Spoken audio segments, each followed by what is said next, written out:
Because what the leader of minority is now inviting you to is a political duel.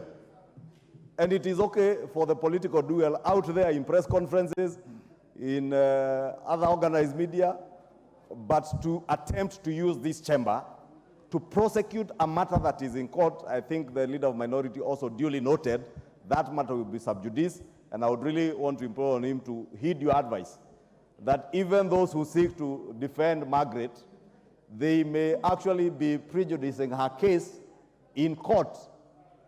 It is safer for us to leave that matter to court.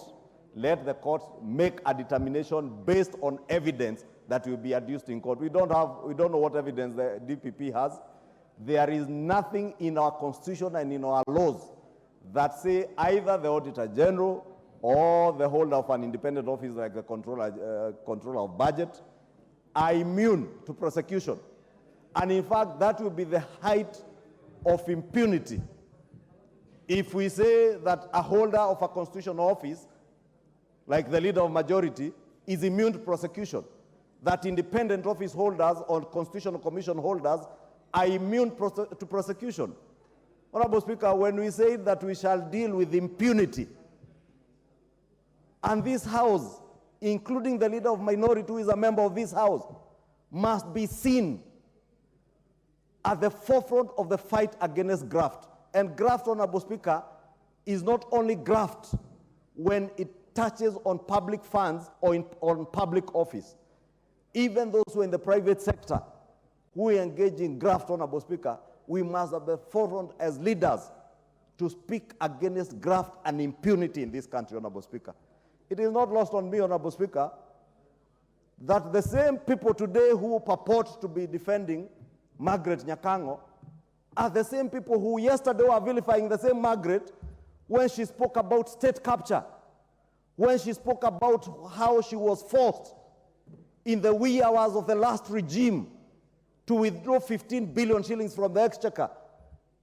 Thank God, Honorable Speaker, that today we are not speaking about Margret Nyakang'o being forced by anybody in government to make withdrawals from the exchequer or to approve payments that she thinks should not be approved. We are talking about impropriety on the person of Margret Nyakang'o before she came into office as the controller of budget. Nothing to touch on her conduct in office. Honorable Speaker, lastly, I was a co-chair of the National Dialogue Committee. And I know a matter that Margret Nyakang'o said in that committee that has now been blown out of proportion. And I heard the leader of minority allude to it, although selectively, with some selective amnesia of what was said in that committee. But because I was chairing that committee, I know when the National Treasury CS answered on the question of whether there was budgeted corruption on expenditures in the office of Margret Nyakang'o. Because I remember Margret Nyakang'o said that there is budgeted corruption, and I can give the example of my own office, where I am the only public officer. I know how much I earn, but what was budgeted for my pay was almost 2 times. And Honorable Speaker, the National Treasury did explain that part of what was budgeted for in the Office of the Controller of Budget included other entitlements to that office, like car grants, mortgage, which had not been taken.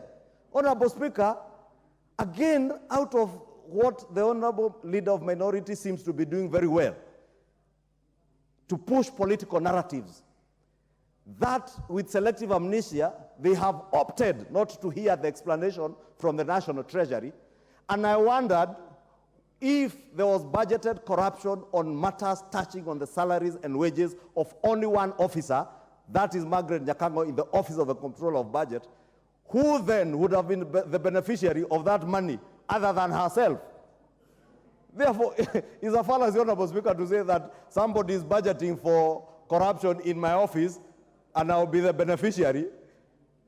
Honorable Speaker, again, as I said, those in the minority, for the sake of pushing political narratives, opt not to hear that.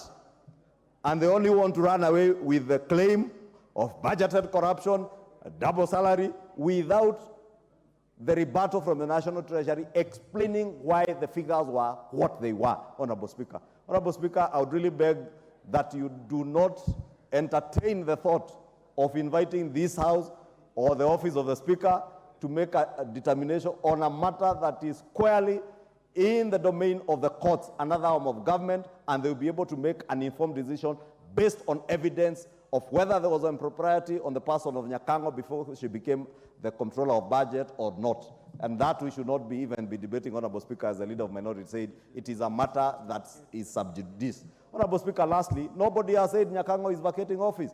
I don't know where the leader of minority has gotten that from.